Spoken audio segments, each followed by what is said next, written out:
केंद्र सरकार ने उच्च पदों पर नौकरियों में सीधी भर्ती का फैसला वापस ले लिया। इस पर बसपा प्रमुख मायावती की प्रतिक्रियाएं आई हैं। उनके तीव्र विरोध के बाद सरकार ने ये फैसला लिया।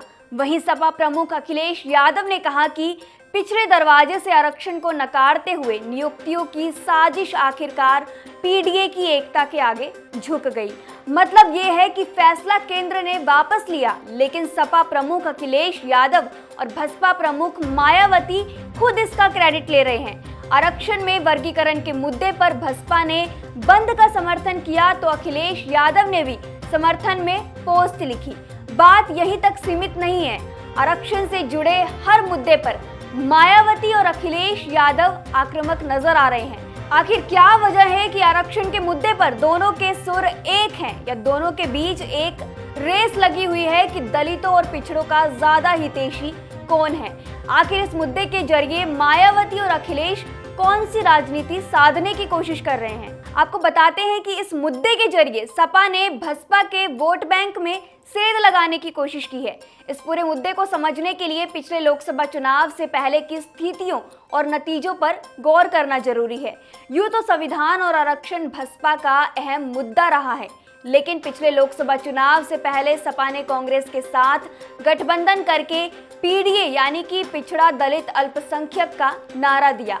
साथ ही उन्होंने इंडिया में शामिल होकर संविधान की रक्षा का मुद्दा भी जोरों शोरों से उठाया।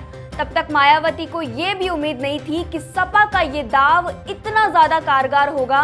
नतीजे आए तो सपा ने यूपी में अकेले 37 सीटें जीत ली।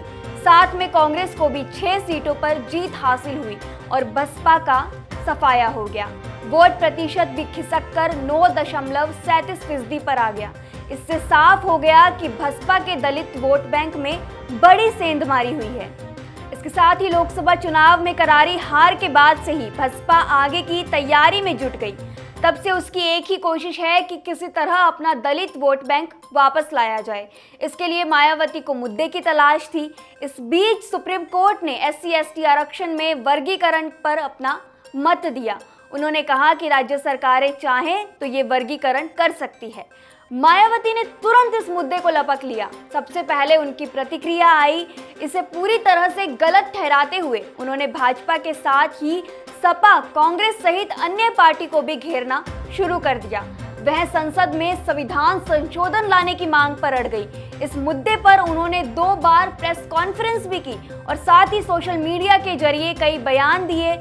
शुरुआत में कांग्रेस ने इस पर सधी हुई प्रतिक्रिया दी, लेकिन मायावती के आक्रामक रुख को देखते हुए सपा ने भी खुलकर इस मुद्दे पर बोलना शुरू कर दिया। इसी बीच केंद्र सरकार में उच्च पदों पर सीधी भर्ती और 69,000 शिक्षक भर्ती के मुद्दे भी उठे। इन मुद्दों पर सपा और बसपा दोनों ही आक्रामक नजर आए। अखिलेश यादव को लगा कि अब अगर मैं चुप रह गया तो पिछले लोकसभा चुनाव में जो दलित वर्ग उनके साथ जुड़ा है कहीं वापस बसपा में ना चला जाए। उन्होंने सीधी भर्ती के मामले में 2 अक्टूबर को आंदोलन तक का भी ऐलान कर दिया। मायावती भी अपने बयानों के जरिए इन दोनों मुद्दों पर आक्रामक नजर आई। चौतरफा दबाव को देखते हुए केंद्र सरकार ने इस फैसले को वापस ले लिया तो फिर अखिलेश और मायावती दोनों ने बयान जारी कर इस फैसले को जो केंद्र सरकार ने वापस लिया है इसका क्रेडिट खुद को देना शुरू कर दिया।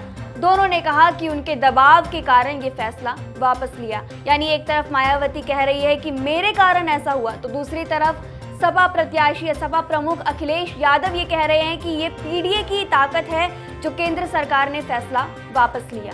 इन मुद्दों के अलावा सपा और बसपा पार्टी संगठन और मंचों से भी ये संदेश देने की कोशिश कर रहे हैं कि दलितों के असली हितैषी वही हैं।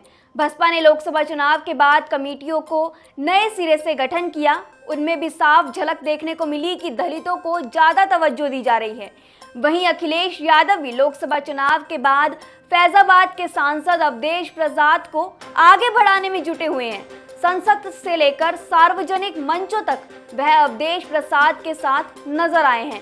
संसद में भी अवधेश प्रसाद को लोकसभा में अधिष्ठता का मंडल का सदस्य बनवाया गया। मायावती की तरह मंचों से अंबेडकर और कांशीराम का नाम अक्सर लेते रहे। दरअसल अभी यूपी में विधानसभा उपचुनाव होने वाले हैं। उसके बाद 2027 में विधानसभा के आम चुनाव भी होंगे। सभी दल इसकी तैयारी में जुटे हुए हैं। सपा ने लोकसभा चुनाव में दलित पिछड़ों का कार्ड खेलकर इतनी बड़ी सफलता हासिल की। वह नहीं चाहती कि अब जो वोट एकजुट हुआ है वह कहीं छिटके। वहीं मायावती की कोशिश अपने छिटके हुए वोट बैंक को वापस लाने की है। यही वजह है कि वह दलितों और आरक्षण से जुड़े हर मुद्दे पर आक्रामक नजर आ रही हैं। हालांकि इस पूरे मसले पर आपको क्या लगता है कि दलित पिछड़े वर्गों के वोटों की वापसी और उसे कायम रखने की जंग में अखिलेश मायावती में से कौन बाजी मारेगा, और इस उपचुनाव में किस पार्टी का पलड़ा आपको भारी होता हुआ नजर आ रहा है? हमें अपने राय कमेंट सेक्शन में जरूर बताएं। शुक्रिया।